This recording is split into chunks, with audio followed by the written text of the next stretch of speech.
तथागत सम्यक संबुद्ध को नमन करते हुए बहुजन समाज में जन्मे सभी संतों, गुरुओं, ऋषियों, महापुरुषों को नमन करते हुए अंधों को आंख, बहरों को कान, गूंगों को जुबान, नारी को सम्मान और भारत को संविधान देने वाले परम पूज्य बोधिसत्व बाबा साहब अम्बेडकर को नमन करते हुए इस देश के अंदर 6,743 जातियों को एक माला में पिरो करके बहुजन समाज का निर्माण करने वाले महानायक माननीय श्री काशीराम साहब को नमन करते हुए माननीय श्री काशीराम साहब को इस बहुजन विचारधारा जोड़ने वाले महानायक माननीय दीनदयाल वाल्मीकि साहब को नमन करते हुए वह missile man doctor APJ Abdul Kalam sahab को नमन करते हुए आजाद समाज पार्टी के राष्ट्रीय अध्यक्ष, भीम आर्मी के चीफ, बहुजनों की बुलंद आवाज, इस देश के अंदर तमाम वंचितों की लड़ाई लड़ रहे बहुजन शेर, नगीना के लोकप्रिय सांसद, परम आदरणीय बड़े भाई एडवोकेट चंद्रशेखर आजाद जी को अपना आदर्श नेता मानते हुए आज ग्राम लखनपुर में उपस्थित मेरी माताएं, मेरी बहनें, मेरे बुजुर्ग, मेरे युवा साथी, आप सभी को मेरा क्रांतिकारी जय भीम, जय भीम। प्यारे प्यारे बच्चों, आपको भी जय भीम बोलो, जय भीम। मैं हमारे भीम आर्मी के साथी भाई मनीष माहौर जी से निवेदन करता हूं कि वे आए और मंच पर अपना स्थान ग्रहण कर लें और सम्मानित साथी सभी यहां आ जाएं। सम्मानित साथियों, मुझसे पूर्व हमारे विधानसभा अध्यक्ष जी ने आपको विस्तार पूर्वक बताया, आजाद समाज पार्टी भीम आर्मी के संघर्ष के बारे में बताया।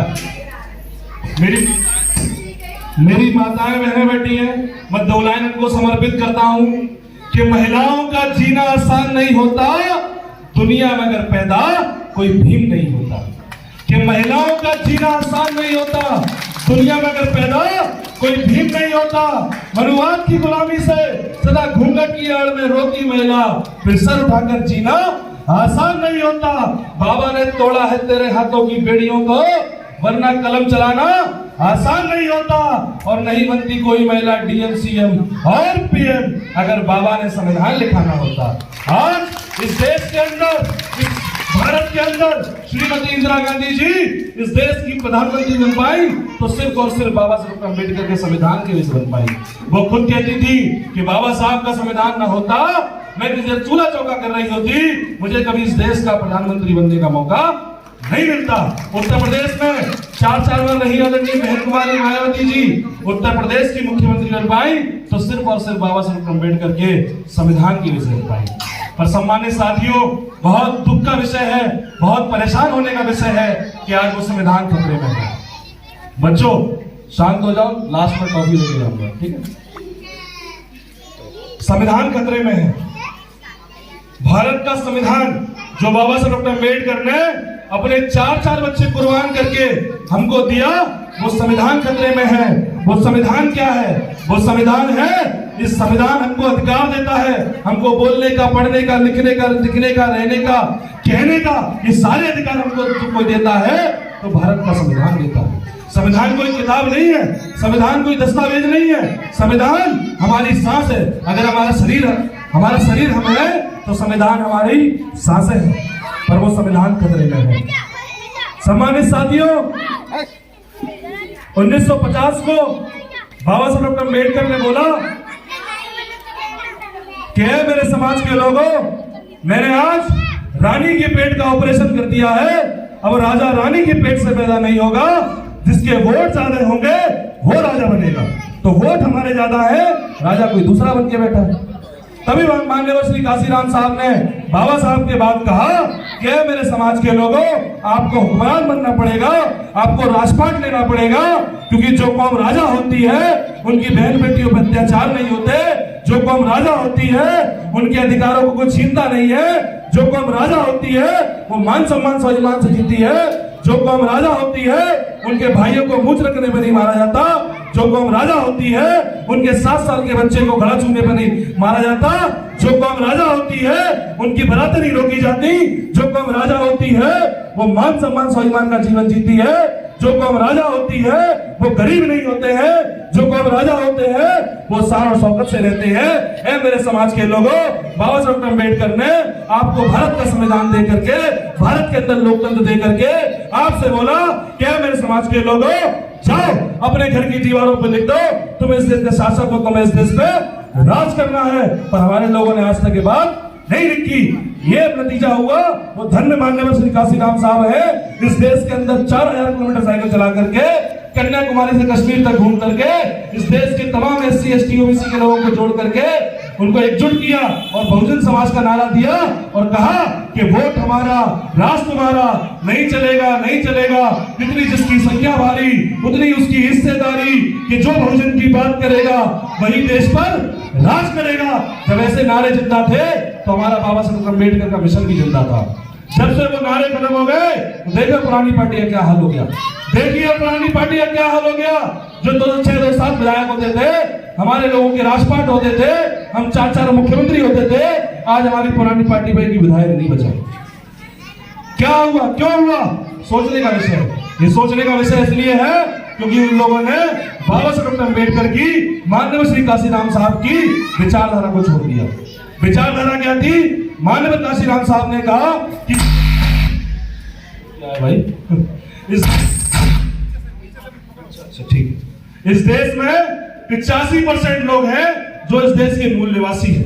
माननीय काशीराम साहब ने कहा इस देश के अंदर, इस देश को बनाने वाले लोग 85% है जो सड़कों पे काम करते हैं, जो नालियां बनाते हैं, जो ट्रेन बनाते हैं, जो हवाई जहाज बनाते हैं, जो बिल्डिंग बनाते हैं, जो जूता बनाते हैं, जो कपड़ा बनाते हैं, यानी सारे काम इस देश के 85% आबादी करती है और 15% उन पर राज करते हैं। 15% उन पर राज करते हैं। तब माननीय काशीराम साहब ने कहा कि मेरे समाज के लोगों, अपने वोट की ताकत को पहचानो। वोट आपका होता है तो कोई राज दूसरा कैसे कर सकता है। माननीय काशीराम साहब ने एक बात और कही। माननीय साहब ने कहा कि वोट को कभी बेचा नहीं जाता। वोट हमारे लिए हमारी बहन बेटी की इज्जत के बराबर होता है। वोट को कभी बेचा नहीं जाता। जैसे अपनी बहन बेटियों को हम बेचते नहीं, उनका सम्मान विवाह करते हैं, उनको जब हम विवाह करते हैं तो लड़का देखते हैं लड़का पढ़ा लिखा है कि नहीं। हम देखते हैं वो नौकरी काम कुछ करता है कि नहीं करता है। हम देखते हैं कि घर परिवार कैसा है। हम देखते हैं कोई नशाबाजी तो नहीं करता है। हम देखते हैं कोई गलत काम तो नहीं करता है। हम देखते हैं उसके पूर्वज कैसे थे, उनके माँ बाप कैसे हैं, उनके दादा कैसे हैं, उनके परिवार कैसा है।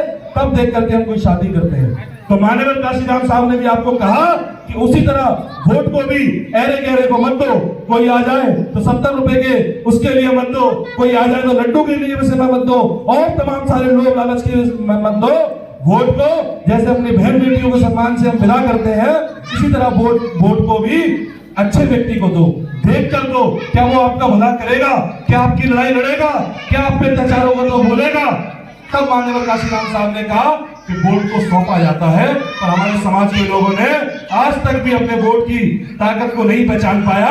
और उसका अंजाम यह है कि पूरे देश के अंदर दलित, शोषित, पीड़ित, वंचित समाज रोज पिटता है, रोज अत्याचार होते हैं, रोज पीड़न होता है।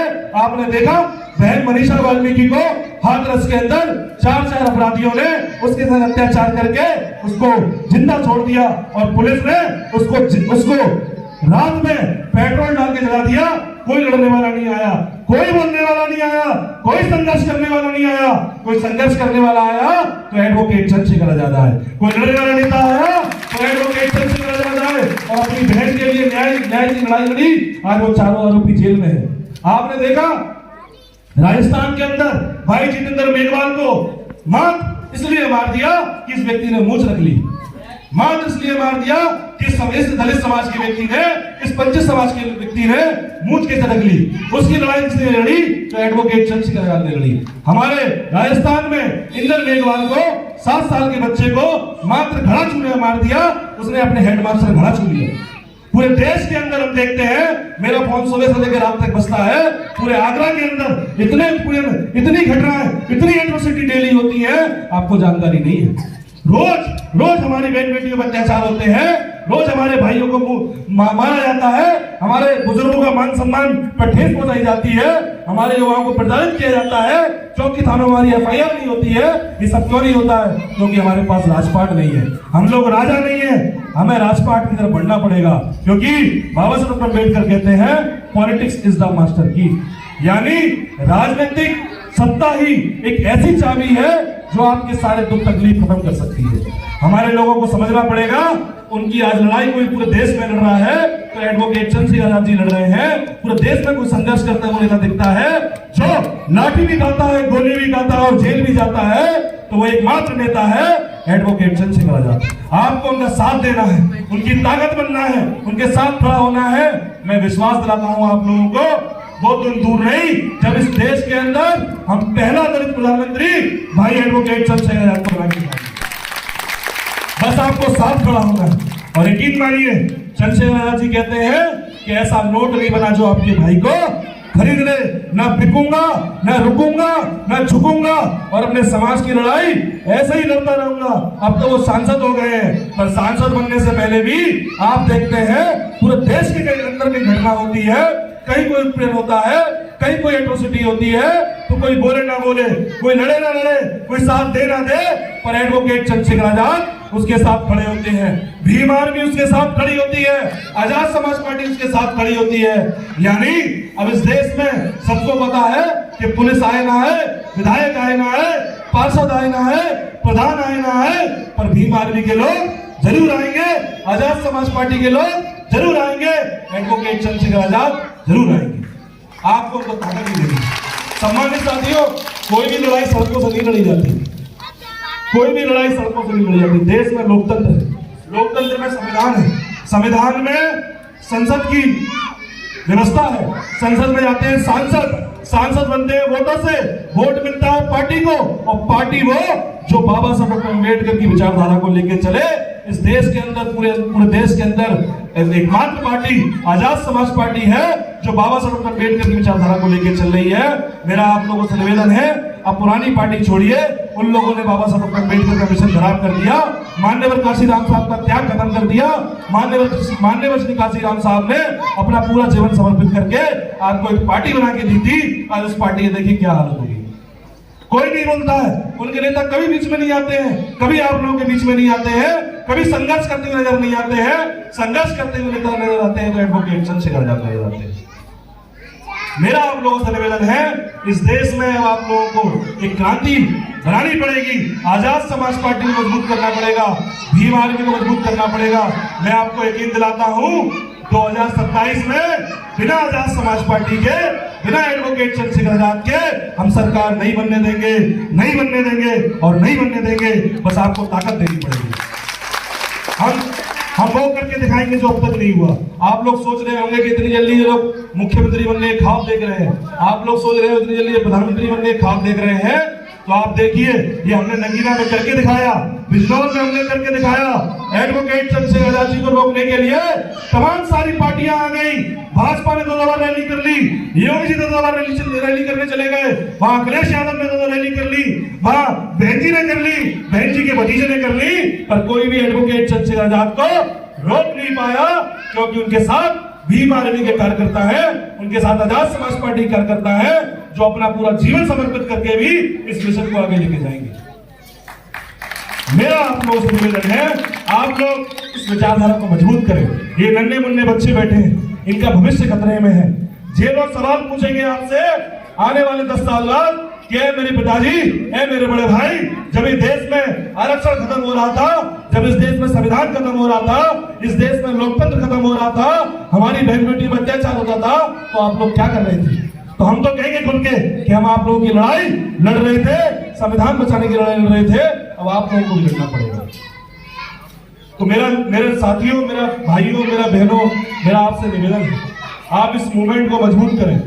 देखिए उन लोगों ने किस तरह से भारत के अंदर इतने बड़े तबके को हर चीज से वंचित रखा है। हम लोग वंचित हैं, वंचित किस चीज से? हमारे अधिकार छीने जा रहे हैं, हमें ज्ञान भी नहीं है, हमें अपने अधिकारों की जानकारी भी नहीं है। यहाँ लखनपुरा तो मैं कई बार आ चुका हूँ, ये गांव तो फिर भी मजबूत है।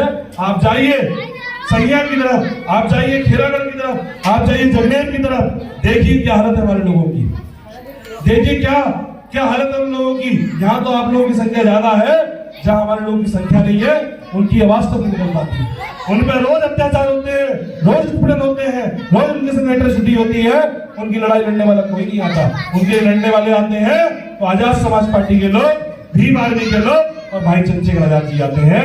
मेरा आप लोगों से निवेदन है, आप आजाद समाज पार्टी को मजबूत करें। मेरे सम्मानित साथी बैठे हैं, मैं अपने नेता के सामने 2 लाइन पढ़ता हूं कि जुल्म जबर की आंधी में, कि जुल्म जबर की आंधी में जब अश्क बहे बहुजन नैना, ओ कातिल जुल्म सफाओं में जब रेप हुई बहुजन नैना, कि जुल्म जबर की आंधी में जब अश्क बहे बहुजन नैना, ओ कातिल जुल्म सफाओं में जब रेप हुई बहुजन नैना, हुंकार भरे गिरदारों से एक कश्ती का इरशाद हुआ, उत्तर भारत की सीमा से कोई चंद्रशेखर आजाद हुआ, उत्तर भारत की सीमा से चंद्रशेखर आजाद हुआ। आपको भाई चंद्रशेखर आजाद जी के कंधों को मजबूत करना है, उनके हाथों को मजबूत करना है, आजाद समाज पार्टी को मजबूत करना है। मैं आपको भरोसा दिलाता हूं, भीम आर्मी के लोग, आजाद समाज पार्टी के लोग आपके साथ कंधे से कंधा मिला खड़े रहेंगे। पूरा दिन कहीं भी कोई घटना होगी, कोई उत्पीड़न होगा, आपके अधिकारों का हनन होगा, तो पहले लोग हम होंगे तो सीने पे गोली खाएंगे, पर अपने समाज के लड़ते रहेंगे। ये मेरा आप लोगों से वादा है। पर आप लोगों को भी भीम आर्मी को ताकत देनी पड़ेगी, आजाद समाज पार्टी को ताकत देनी पड़ेगी, भाई चंद्रशेखर आजाद को ताकत देनी पड़ेगी। मैं अपनी वाणी को यही विराम देते हुए आप सभी सम्मानित साथियों को बहुत धन्यवाद करता हूँ। जय भीम, जय भारत, जय संविधान।